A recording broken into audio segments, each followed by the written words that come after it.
First of all, well, thank you for your interest in this presentation. I'm trying to make it as lively as possible. Pulling the flow in an IT environment, what to expect. Allow me to jump right into the topic because it came crashing onto us with no further ado. Where do we start from? Our role is to deliver programs that enable server to exchange files automatically, which means this materializes into bits of codes that we drop on various servers that allow them to exchange files. And we got called on this subject because our clients are unhappy. First question, obviously, is how so? Well, after many actually, interviews with our clients, turns out the quality is not satisfying. Most of the times, the file transfers that we deliver do not work. And primarily, and more important, the lead time is awful. The lead time to execution, the lead time it takes to deliver bits of code, like 5 lines of code onto 3 servers, is a process that takes today 23 days. And this calls for a customer satisfaction which is sinking at a mere 5 when 10 is the highest mark. Okay, fine, understand. We have to see this. And that would be our first exercise, is to understand what is going on. You have a client emitting a request, and this request is being assigned to a qualification team. This qualification team will read it, try and understand it, and see what has to be done. That's an 8-minute job, max, for touch time. Once the request has reached the qualification team, it waits there for a long amount of time. Then it is being assigned to a coding team, ultimately, who will code the request and drop it on the servers. All in all, this is a process that takes about 20 minutes, if you're looking at it. Just as a matter of touch time, it's a 20 minutes touch time and a 23 days lead time. You have an idea of the efficiency of this process. So yes, our exercise here was to keep track of all the requests that we could along the process and see how the people involved in the process were dealing with them. And that's what we saw. This is our conclusion. Fine. Now what do we want to do about it? The first step that we took is to decide that 23 days is not acceptable and we want to restore customer satisfaction. And we had to decide that we want to restore this customer satisfaction by delivering within a day a fully functional program or configuration. So we want to bring the lead time down to 1 day, and we hope, therefore, to improve the customer satisfaction and raise it up to 8. We'll take a brief short leap into time, and 2 months later, what is the performance that we achieved? When the quality was not previously measured, it is now measured, and it ranks at 95%, which means that 95% of the requests that we code are said correct by the client. Obviously, this does not match industry proportions, but still, it's better than nothing. Is that an improvement? Like I said, we humbly don't know because we don't know where we started from. The lead time, well, it is divided now by about 20. We started at 23 days. We are now 1 to 2 days with the proportions that you have indicated here, primarily 1 day lead time. And the stock of pending requests is also completely eliminated. You can see that it rose during the first month, and we'll see why. But in the end, the team was proud to announce when they recapped on the project, the very day of the recapitulation of the project, the team was proud to announce that on this day, they had reached stock 0. And they say to the management, or to the board who was here witnessing the progress of the project, they said, you can stay here as long as you like, we're done. And as for customer satisfaction, well, as you can see, it raised above our target. Okay, but let's go back to present. Let's come back here and now. We are still dealing with the 23 days lead time, What do we suggest we do about it? Well, in the Lean, it's about families of solutions matching families of problems. We knew that in order to help lead times, we had to pull the flow. This has to be done in a specific context, which is explained here. We have to build a cell, which is basically a team brought together in order to produce specifically these file transfers. This team will be in charge of producing the file transfers and only that. And they have several methods of doing so. Okay, fine. First, we have to build a cell. First step of our roadmap.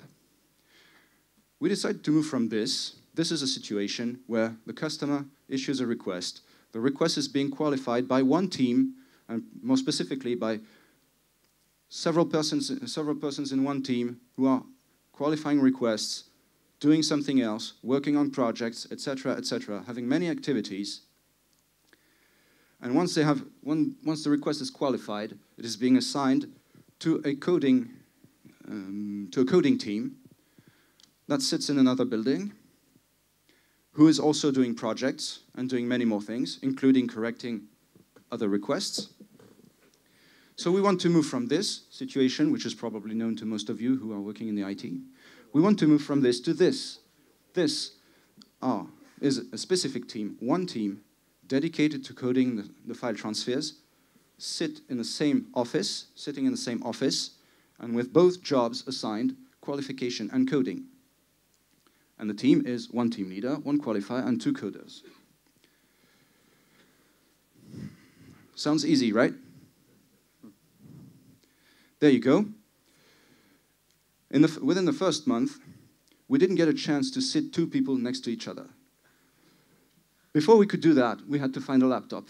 We had to face a process that changed. Our coworkers were switched. Those that we had went on vacation. When we got a laptop and people came back, we didn't have a network for them. Once we had a laptop, a network, we didn't have the software. We didn't have a desk to sit them. The laptop ultimately ended up not functioning. We had to replace it. And we even had an accident. One guy broke his hand. Not doing the project. I want to emphasize this. Not doing the project, but during his vacation, he hammered a shelter in his backyard a little too hard. And he was absent for like 3 or 4 weeks. Okay, so that was the first month of our project. That's not all. Obviously, with all those difficulties, the stock of pending requests raised, and it was higher halfway through the project than it was when we first took it. But finally, we got there. We ran out of things to go wrong. People sit together, they are talking, and the guy you see on the left is the qualifier, the guy you see on the right is the coder. And we get them to talk together. And what we saw is that it immediately pays off. The lead time, I don't have the figure here on the screen, but the lead time is brought down to 12 days. We are saving already 11 days. By simply removing the weight between the different processes, and our analysis is that connecting the processes, which is a synonym for having people talk with each other, just wipes out all the weights you have and that were responsible for 11 days of lead time. Okay, now that's good, but we're not even halfway there yet. Is everything okay? We have people sitting together, they are working on their requests, and for the moment, that's it. The situation is still very confusing. We have still no idea of our production, what we have to do, what we are doing, and all the metrics associated to that. So first of all, we need to make the activities visible. We have had several presentations here in this edition of the Lean IT Summit that said that activities visible is key, especially this morning. And second, we need to drive the activities. So make the team activities visible. That materializes in posters and post-its. For each request, you have one post-it. On this post-it, you have specific information, like the number of transfers that need to be coded, the date of the creation of the request, which is ultimately our kickstart. And the posters are divided in categories so that the team knows exactly what is in the stock, what they have to do today, what problems they have, and what they are waiting for. The benefits of all this has been emphasized this morning is we immediately know what's going on. Today's workload, we know what it is. We know that we have a stock to deal with, and if today's workload allows it, we can pick requests out of the stock and address them. And we also have a clue of all the requests that have problems pending and that we need to solve. That helps us also to make informed decisions. When we have enough time today to code more requests, we can pick them out of the stock. If we don't, we know we have to call for help. As for driving the team activities, we have a set of indicators, the classical ones. You have the quality, which is the amount of returns we have, client complaints we have about specific codings. We have the stock, we have the lead time, and we also had productivity, but it doesn't appear here. Instead, I decided to show you the problem solving, which we'll go into the details later. Benefits of having these figures up on the wall is that we have an impact on the lead time. We can see in real time if we are succeeding in coding the requests. We are seeing how many requests we have coded in one day versus how many requests came in yesterday. And we can quickly identify what problems to solve. And also, this figure here about quality gives us an impression of how we are doing in terms of quality. This is a vision that nobody else had before on this activity. And now our activities are manageable. We have the visual management, we have the indicators. All we have to do is activate the cell, and that's pulling the flow. Previously, we had a pushed flow. This is a situation that obviously everybody is familiar with. Have clients pushing requests into the team, into the qualification team. The team qualifies as much as it can when it can, and stacks the request on the coding, on the desk of the coding team, who are trying to face it, but not so successfully as we saw. This is I would say, this is your average situation in an IT environment. Now, we are setting up, with people seated together, we are setting up a pulled flow. This means that the coding team says if it is able to take on more requests, and only then it will take requests away from the qualifier's desk. This has been summed up with 3 rules, basically. Is that the cell has to address today the requests that entered yesterday. This allows us to synchronize with the client's request. We are not coding anything. We're not just coding a random request. We are coding the request that the clients want us to code today. Rule number 2, do not qualify and then send to code throughout the day. 10:30 a.m. is the limit. This means that after 10:30 a.m., the coding team knows exactly what the deal is for today's production. Not sending any requests throughout the day, because otherwise the coding team would not be able to tell if it was going to succeed or not. We stop at 10:30. And then thirdly, only code requests from the stock if today's production is fully addressed. So priority to client's request, getting in sync with our client's request is the most important. And that's how it materialized. You have a process on the upper part of the chart, a process with 2 inputs, the client's requests and the stock. And we have set up a production board, which tells the team, today you have to produce this amount of requests. And we have posted stacking up into this production board, and so as to allow the team to exactly know, time period by time period, every 2 hours, what to produce. How do we know what to produce? How do we know how many requests we can stack up on the production board? We've actually calculated that given the client's request averaged out, our attack time is about 12 minutes. That makes 40 pieces a day, 10 pieces every 2 hours. So in every box here, you would have 10 flows to code. Let's say 10 post-its. Here you would have 10 more and 10 more, up until you have 40 to fill out your day. Now, some of you may see that it is now written 60. Well, productivity is still rising. Okay, so this is the sales tools in order to pull the flow, the tools and the guidelines to pull the flow. Are we there yet? Not exactly. Because if we do only this, all we get is problems.